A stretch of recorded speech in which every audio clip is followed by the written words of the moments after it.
రాష్ట్రంలో టీడీపీ అధికారంలోకి వచ్చి 3 ఏళ్లు పూర్తవుతోంది. అయితే ఎన్నికల ముందు ఇచ్చిన హామీలు నెరవేర్చలేకపోతోంది. రైతు రుణమాఫీ, డ్వాక్రా రుణమాఫీ పూర్తిగా రద్దు కాకపోయినా అంతా చెల్లించినట్లు చంద్రబాబు గొప్పలు చెప్పుకుంటున్నారు. ఇంటికో ఉద్యోగం పక్కన పెడితే నిరుద్యోగ భృతి కూడా ఇవ్వడానికి మార్గదర్శకాలు రూపొందించలేకపోయింది.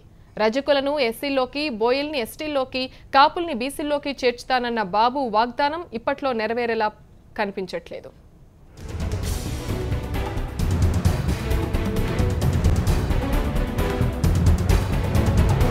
ఏపీలో తెలుగుదేశం పార్టీ అధికారంలోకి వచ్చి నేటికి 3 ఏళ్లు.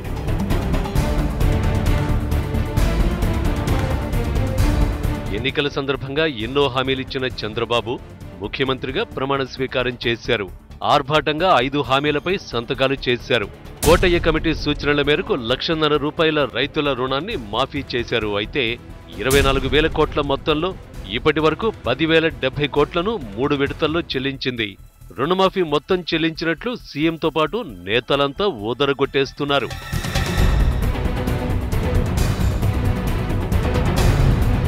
ఈ 3 ఏళ్లలో 2,284 మంది రైతులు ఆత్మహత్య చేసుకున్నారని రైతు సంఘాలు చెబుతుంటే కేవలం 161 మంది ఆత్మహత్య చేసుకున్నారని ప్రభుత్వం చెబుతోంది. డ్వాక్రా మహిళలకు 10,000 కోట్ల రుణాలు మాఫీ చేస్తామన్న చంద్రబాబు ఇప్పటి వరకు 6,000 కోట్ల రుణాలు మాత్రమే రిలీజ్ చేశారు. అయితే ఇందులో మహిళలకు ఎలాంటి ప్రయోజనం చేకూర్చని విధంగా నిధులు విడుదల చేశారు. ఏ రకంగా చూసినా తెలుగుదేశం ప్రభుత్వం ఈ 3 సంవత్సరాల కాలంలో ప్రజల దగ్గర సానుభూతిని పొందకపోగా అంతో ఎంతో వ్యతిరేకతనే ఈ కాలంలో తెలుగుదేశం మీద బాగా పెరిగింది.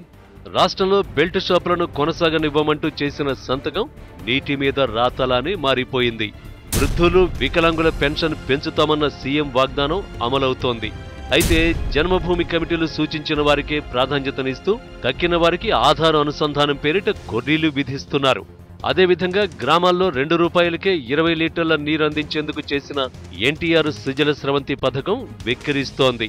ఉద్యోగుల పదవీ విరమణ వయస్సు 58 ఏళ్ల నుంచి 60 ఏళ్లకు పెంచుతూ సీఎం ఇచ్చిన వాగ్దానం మాత్రం అమలవుతోంది.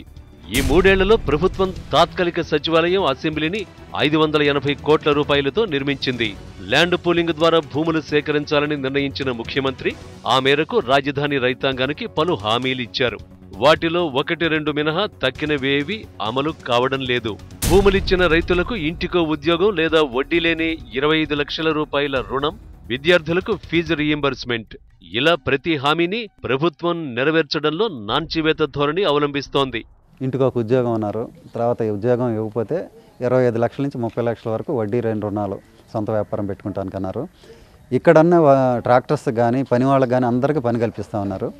ఆ కాంట్రాక్ట్స్ అన్ని పెద్ద పెద్ద కంపెనీలైనా ఎల్ఎన్టీ అండ్ షాపూర్జీ పల్లంజీకి ఇవ్వడం వల్ల వాళ్ళు ఒరిస్సా నుంచో ఛత్తీస్గఢ్ నుంచో తెచ్చుకొని చేసుకుని జరిగింది. ఇక్కడ వాళ్ళకి మాత్రం ఎవరికి ఇవ్వలేదు.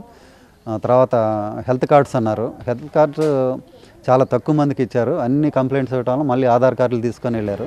2014 ఎన్నికలకు ముందు టీడీపీ కులానికో హామీ ఇచ్చింది. అయితే వీటిలో ఏ ఒక్కటి నెరవేరిన దాఖలాలు లేవు.